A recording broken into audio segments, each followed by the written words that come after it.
Radio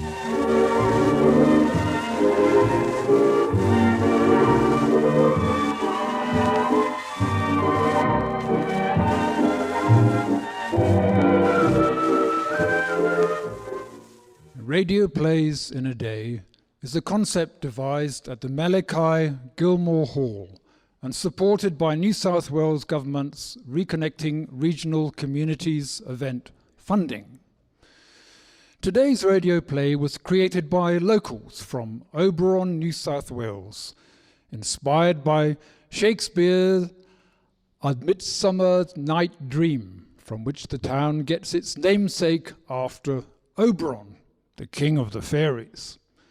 What you are about to hear is a collaboration of all ages of players, writers and technicians, and we present to you a homegrown audio play, A Midsummer Night's Digital Dream.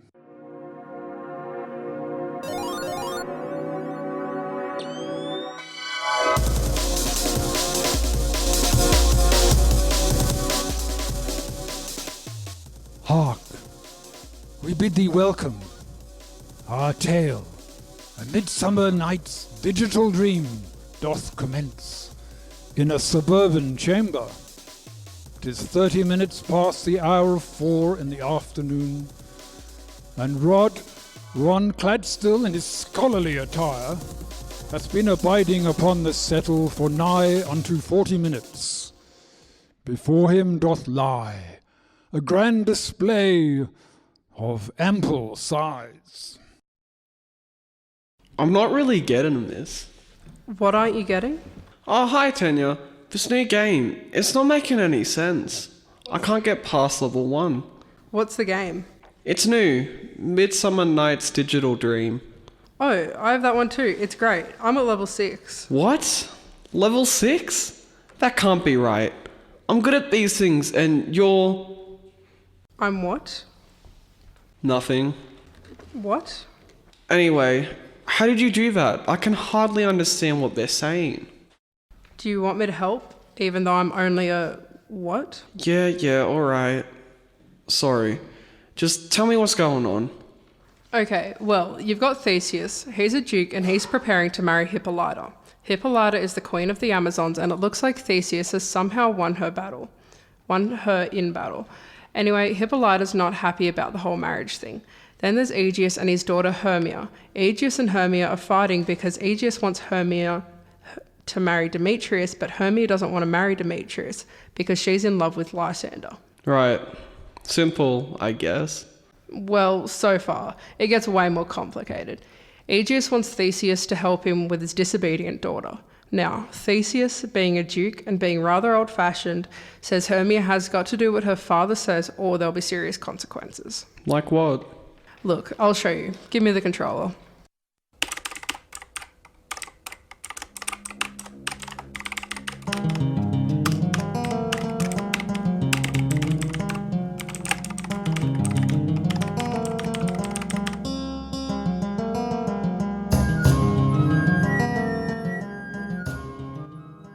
Either to die the death or to abjure forever the society of men.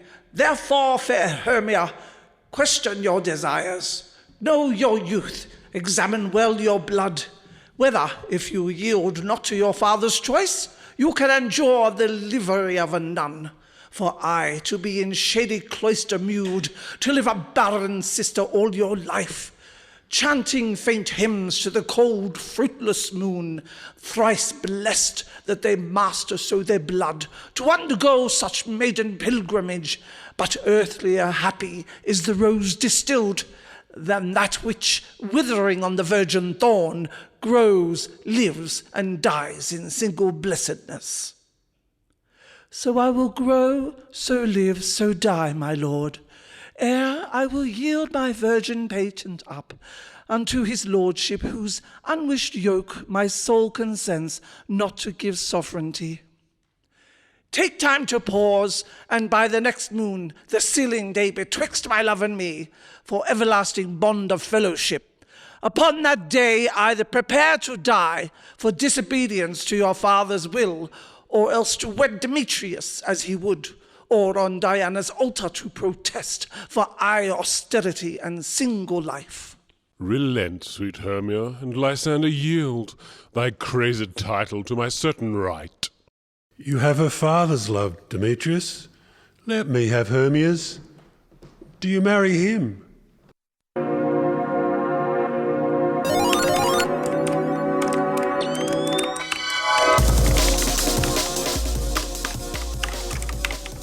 Got that so far?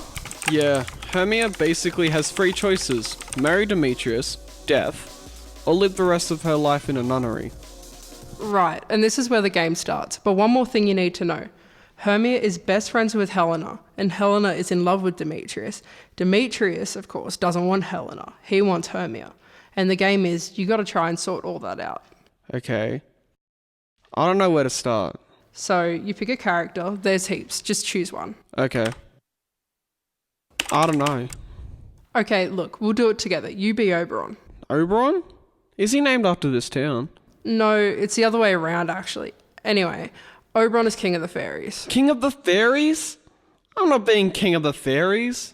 Just relax, Ron, it's fine. Can I be someone else? Trust me, Ron. Oberon is big and powerful, kind of scary. You'll like him.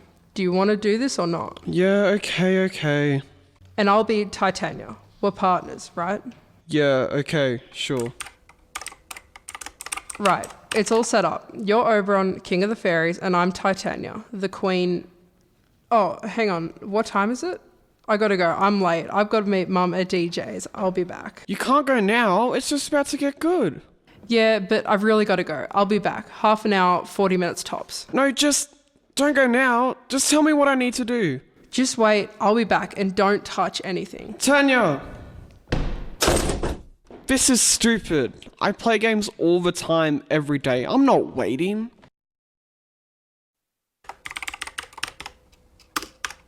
Behold, the grand screen doth unveil a tavern, set upon the verge of yon forest's embrace.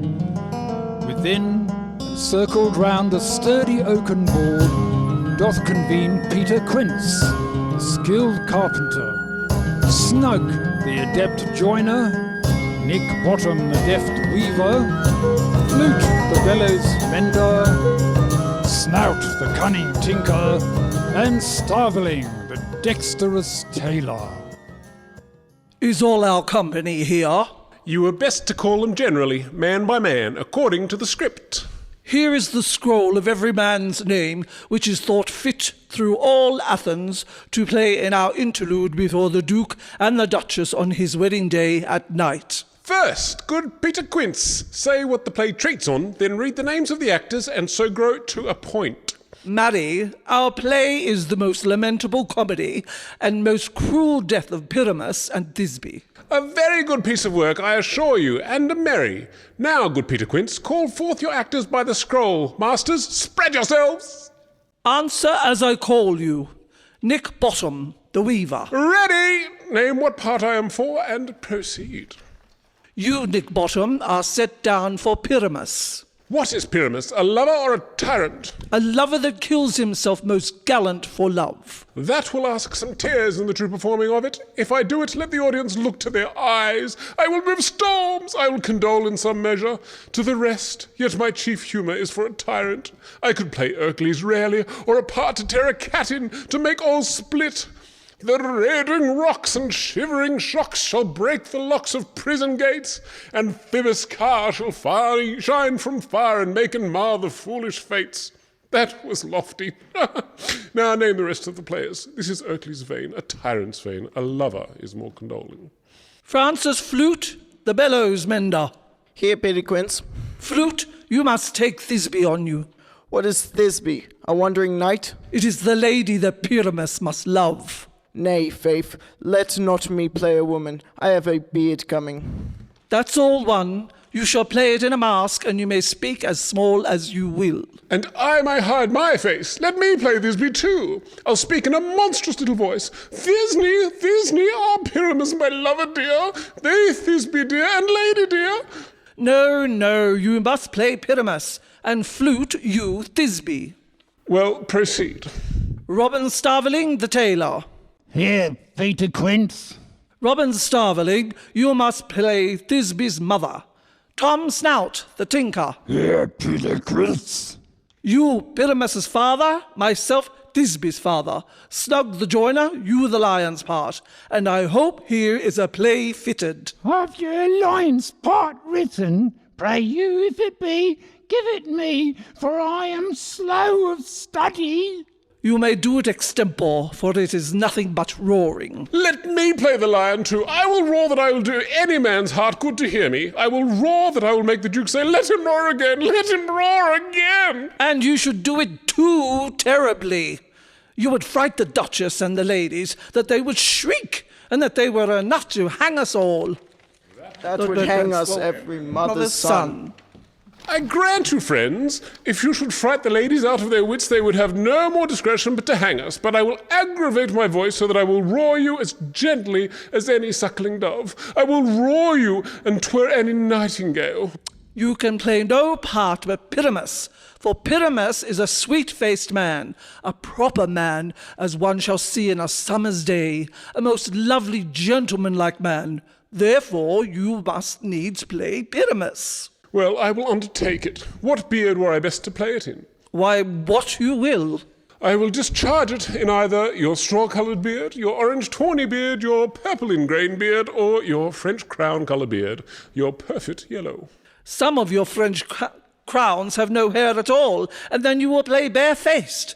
But masters, here are your parts, giving out the parts, and I am to entreat you, request you, and desire you to con them by tomorrow night, and meet me in the palace wood, a mile without the town, by moonlight. There we will rehearse, for if we meet in the city we shall be dogged with company, and our devices known. In the meantime, I draw a bill of property such as our play wants. I pray you fail me not. At the Duke's Oak we meet. We will meet, and there we may rehearse most obscenely and courageously. Take pains, be perfect, adieu.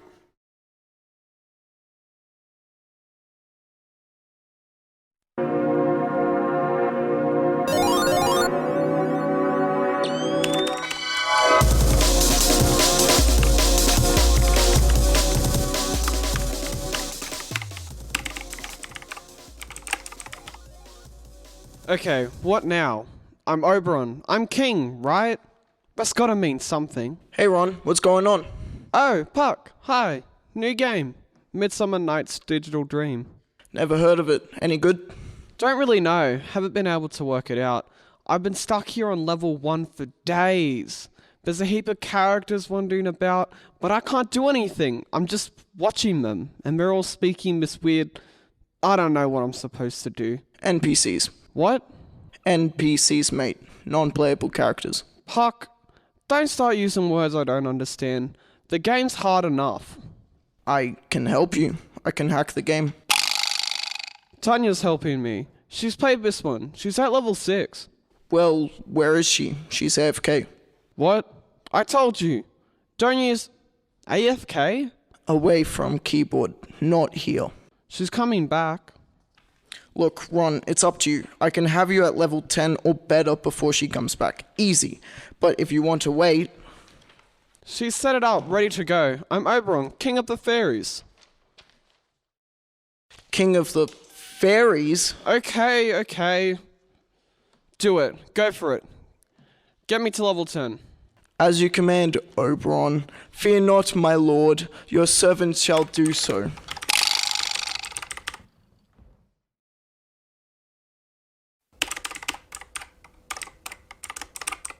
Upon the grand display, a glade within the forest unfolds. Helena doth step into the clearing, and there she spies Lysander in peaceful slumber. As Lysander raises from his rest, he doth lay his first waking sight on Helena. Lysander, if you live, good sir, awake. And run through fire I will for thy sweet sake. Transparent Helena, nature shows art, and through thy bosom makes me see thy heart. Where is Demetrius? Oh, how fit a word is that vile name to perish on my sword. Do not say so. Lysander, say not so. What though he love your Hermia, Lord, what though? Yet Hermia still loves you, then be content. Content with Hermia? No, I do repent the tedious minutes with her I have spent. Not Hermia, but Helena I love, who will not change a raven for a dove. The will of man is by his reason swayed, and reason says, you are the worthier maid. Things growing are not ripe until their season, so I, being young, till now, not ripe to reason, and touching now the point of human skill, reason becomes the marshal to my will, and leads me to your eyes. Where'er I look, love's stories written in love's richest book. Wherefore was I to this keen mockery born? When at your hands did I deserve this scorn? Is it not enough, young man, that I did never know nor never can deserve a sweet look from Demetrius' eye, but you must flout my insufficiency? Good troth, you do me wrong, good sooth you do, in such disdainful manner me to woo. But fare you well. Perverse, I must confess, I thought you lord of more true gentleness. Oh, that a lady of one man refused should of another be abused.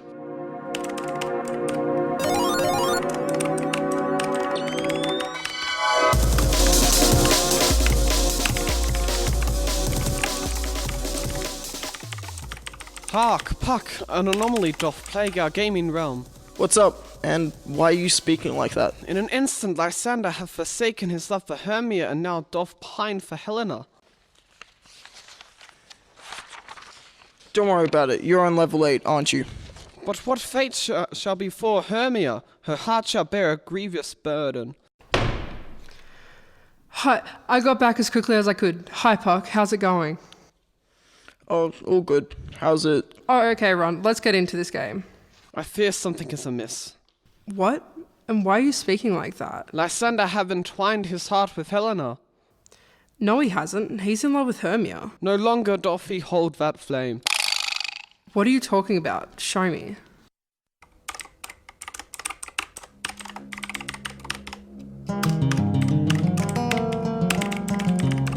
In yet another corner of yonder woods, in a different glade, Lysander and Helena do make their way into the clearing.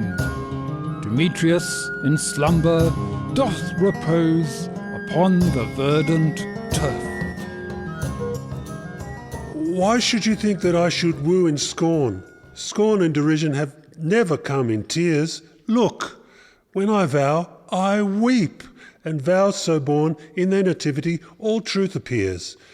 Now, how can these things in me seem scorn to you, bearing the badge of faith to prove them true? You do advance your cunning more and more when truth kills truth, O devilish holy fray. These vows are Hermia's. Will you give her o'er? Weigh oath with oath, and you will nothing weigh. Your vows to her and me put into scales will even weigh, and both as light as tails. I had no judgment when to her I swore. Nor none in my mind now you give her o'er. Demetrius loves her, and she loves not you.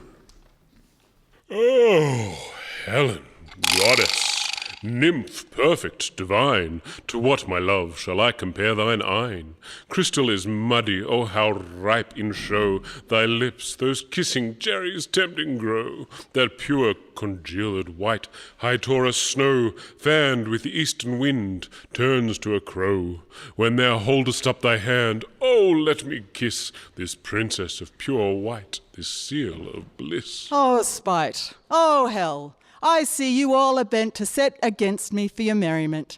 If you were civil and knew courtesy, you would not do me thus much injury. Can you not hate me, as I know you do, but you must join in souls to mock me too? If you were men, as men you are in show, you would not use a gentle lady so, to vow and swear and superpraise my parts, when I am sure you hate me with your hearts.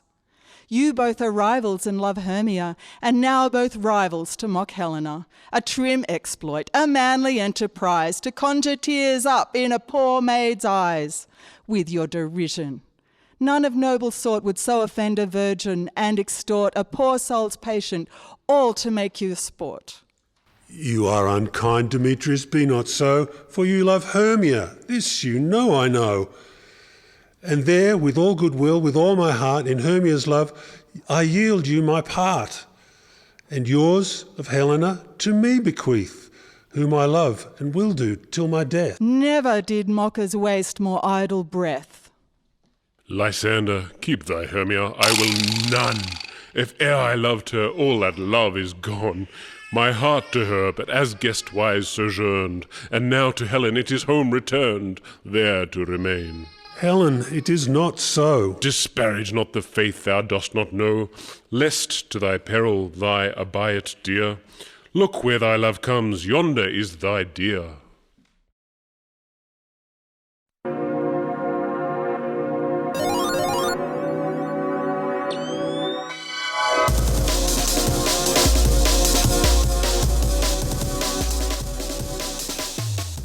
Ron, what did you do? Naught, dear Tanya, 'twas Puck's misdeed. Puck? He asked me to, commanded me. He's Oberon, the king. I have ascended to level 8. Ron, why are you speaking like that? I fear I cannot cease. Give me the control. Let me see what else you've done.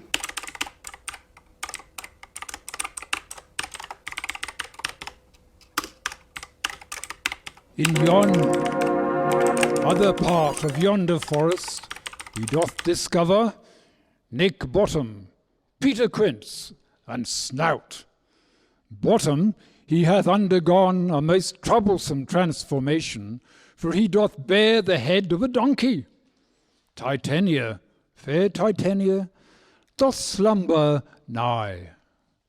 Why do they run away? This is knavery of them to make me afeard. Bottom, thou art changed. What do I see on thee? What do you see? You see an ass head of your own, do you?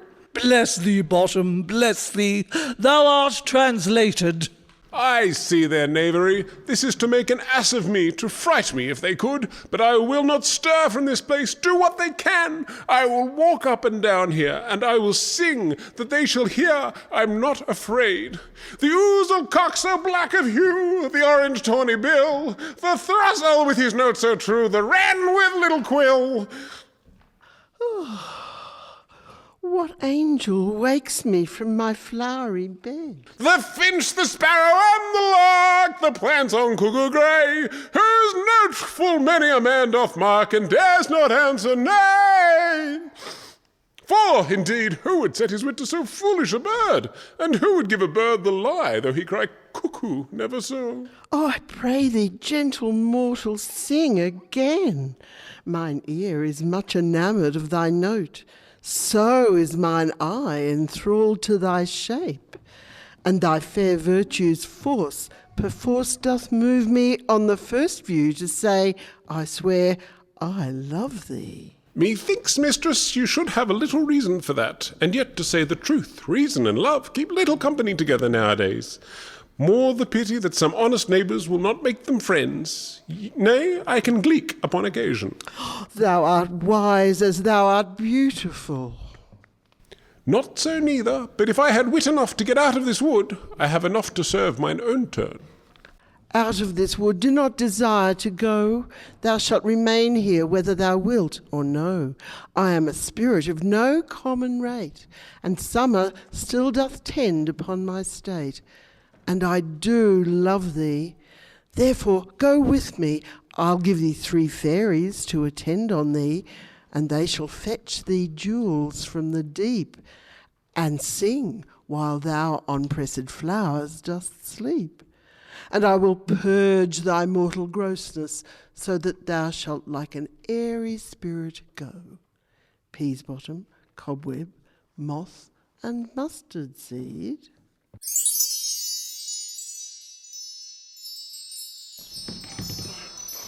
Peas blossom whispers, cobweb twirls, mustard sings, Moth laughter twinkles. Cobweb swirls.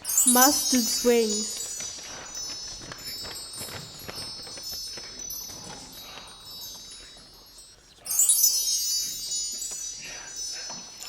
Peas blossom giggles in moonlight strings. Mustard seed swirls. Cobweb springs. Moth twinkles dance. Cobweb flies. Mustards whisper in the dreamy skies.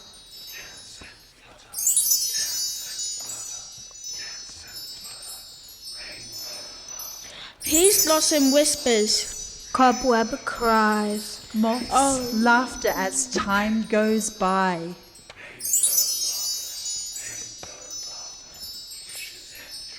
Peas blossom twinkles as fairies do. Cobweb, cobweb. Oh, mustard too. Peas blossom laughter, oh so bright. Mustard seeds dream. Cobweb flight. Moth and mustard in moonlit light. Fairies dance in the night. Moths in moonlight's gleaming hue. Twirls and twirls and whispers to be a Jew.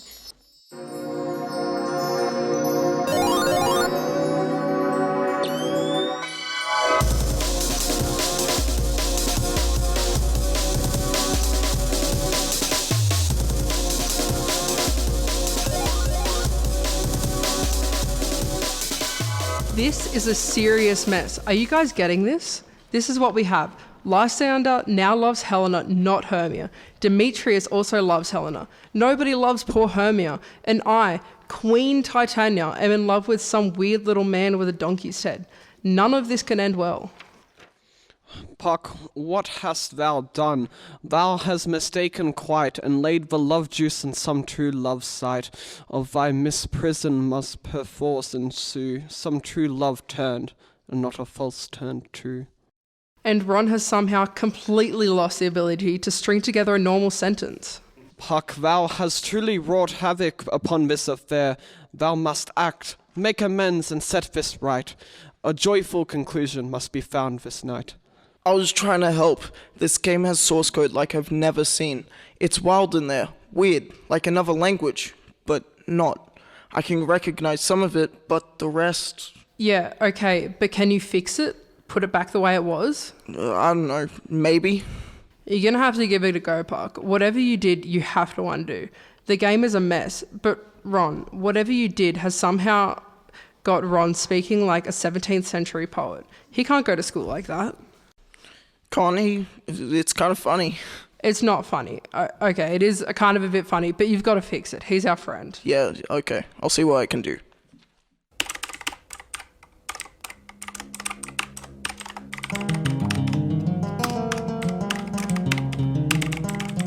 Within the woodland's realm, Oberon and Robin chance upon Titania and Bottom, both in deep repose upon the earthen bed.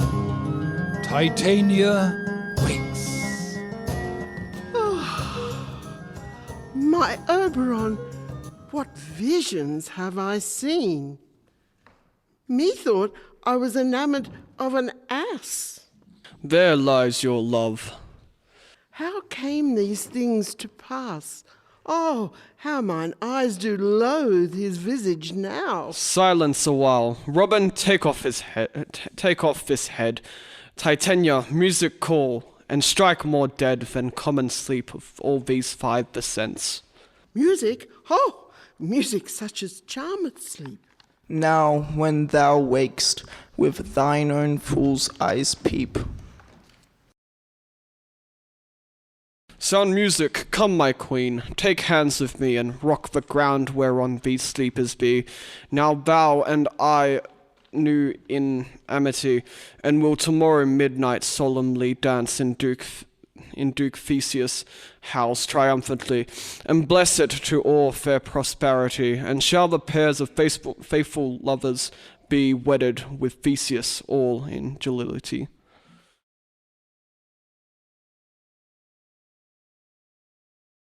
With horns of the hunt resounding, Theseus, Hippolyta, and Aegeus, along with the royal entourage, make their way into the glade. Demetrius, Lysander, Helen, and Hermia lie in slumber upon the verdant turf, some distance from Bottom, who still doth rest in tranquil repose. Bottom's head, no more a donkey's visage, hath reverted to its mortal guise.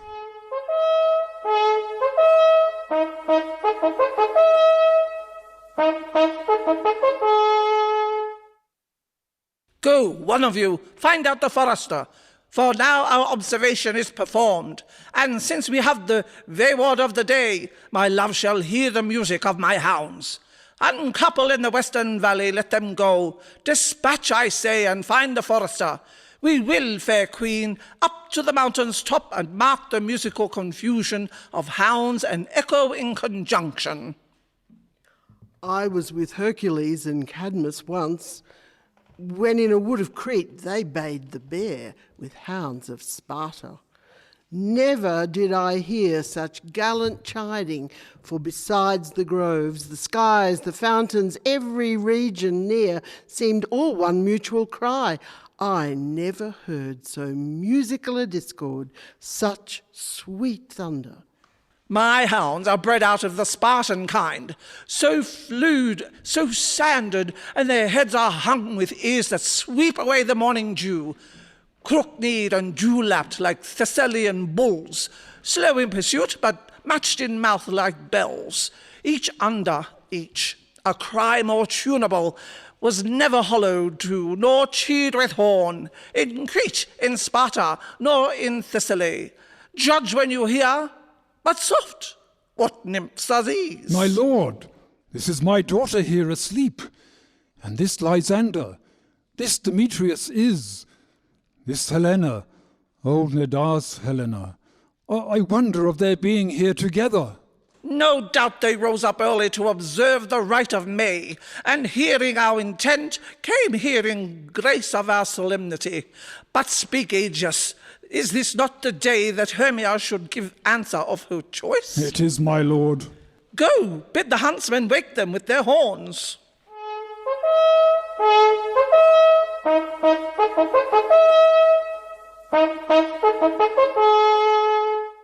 Good morrow, friends. Saint Valentine is past. Begin these wood birds but to couple now. Pardon, my lord? I pray you all stand up. I know you two are rival enemies. How comes this gentle concord in the world, that hatred is so far from jealousy, to sleep by hate and fear no enmity? My lord, I shall reply amazedly, half sleep, half waking, but as yet I swear I cannot truly say how I came here.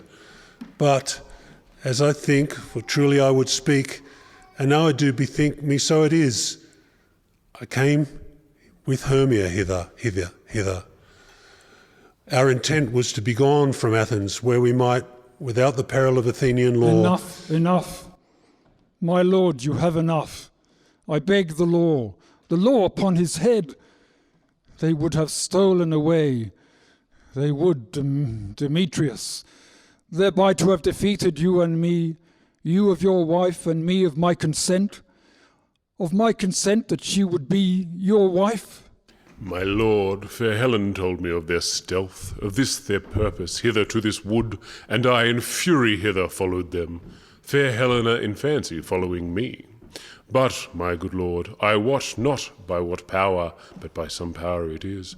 My love to Hermia, melted as the snow, seems to me now as the resemblance of an idle gaud, which in my childhood I did dote upon, and all the faith, the virtue of my heart, the object and the pleasure of mine eye is only Helena.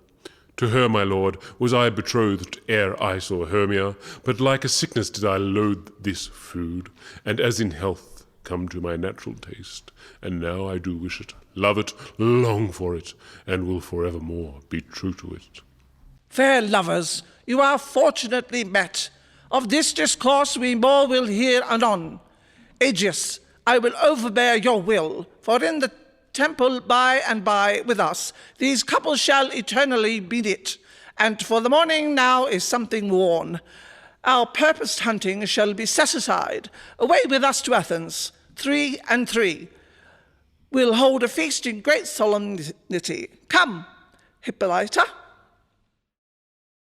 Theseus, with Hippolyta and Aegeus and the royal entourage, doth depart the forest glade, leaving only the lovers and Bottom, who remains asleep on the grassy earth nearby. These things seem small and undistinguishable, like far-off mountains turned into clouds. Methinks I see things with parted eye. When everything seems double, so methinks. And I have found Demetrius like a jewel, mine own and not mine own. Are you sure that we are awake? It seems to me that yet we sleep, we dream, do you not think? The Duke was here and bid us follow him. Yea, and my father. And Hippolyta. And he did but bid us follow to the temple. Why, then we are awake? Let's follow him, and by the way, let us recount our dreams. The 4 lovers doth depart the woodland glade, leaving Bottom alone in the clearing, and waking from his deep slumber. Oh, when my cue comes, call me and I will answer. My next is most fair Pyramus. Hey-ho, Peter Quince. Flute, the bellows mender, Snout the tinker, starveling. God's my life, stolen hence and left me asleep. I have had a most rare vision. I have had a dream past the wit of a man to say what dream it was. Man is but an ass if he go about to expound this dream. Methought I was, and there is no man can tell me. Methought I was, and methought I had.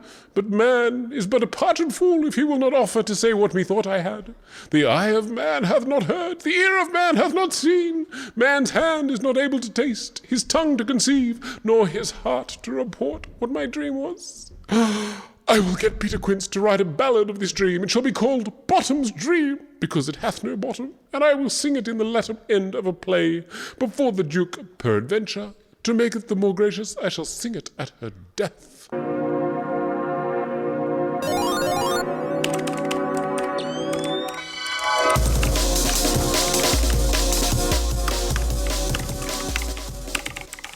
Well, Puck, whatever you did seems to have done the job.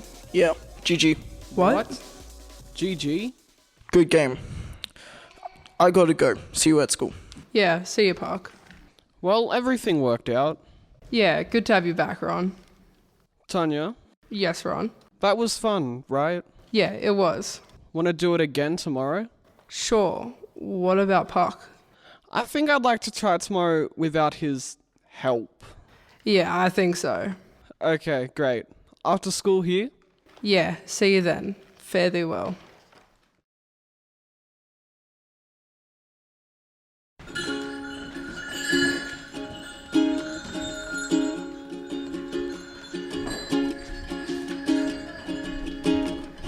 If we shadows have offended, think of this and all is mended, that you have but slumbered here, while we visions did appear.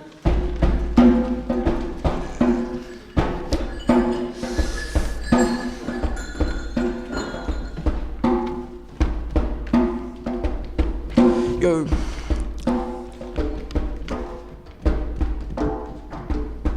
We transpose this tale in a digital fame. Midsummer's dream, but in a computer game. Puck's pixel pranks, lovers in a coded race. Shakespeare's essence in a virtual space. In this realm, data and dreams collide. Shakespeare's wit and bits, no need to hide. Fairies and sprites roaming in the code, crafting mischief online down this digital road. So if glitches irked in this digital show, my bad, forgive us in this virtual flow. As screens dim on this coded theme, reality birds is a digital dream. Titania's avatar, Oberon's command line, Puck scripts, love's quest, ain't that fine? Characters entangled in this web's maze, caught in the binary in a mesmerizing phase. In the circus night, under LEDs, it's all make-believe in the cyber stream. I'll play within the script where dreams revolve. Shakespeare's code got us all involved. forgive us in this virtual flow. As screens dim on this coded theme, reality blurs, this is a digital dream. Let the servers hum, let the data twine. Shakespeare's bites they redefine. If our shadows sparked a binary fight, chill, it's just a dream in the digital light. Shakespeare's verses in circuits they soar, night and day in a code encore. Raise a toast to this cybernetic dream, where reality's coded in a digital stream. So if glitches irked in this digital show, my bad, forgive us in this virtual flow. As screens dim on this coded theme, reality blurs, it's just a digital dream. In the realm of circuit where fantasies scheme, we bid farewell to this digital dream. In this game's domain, reality's serene, a Shakespearean tale in a digital screen.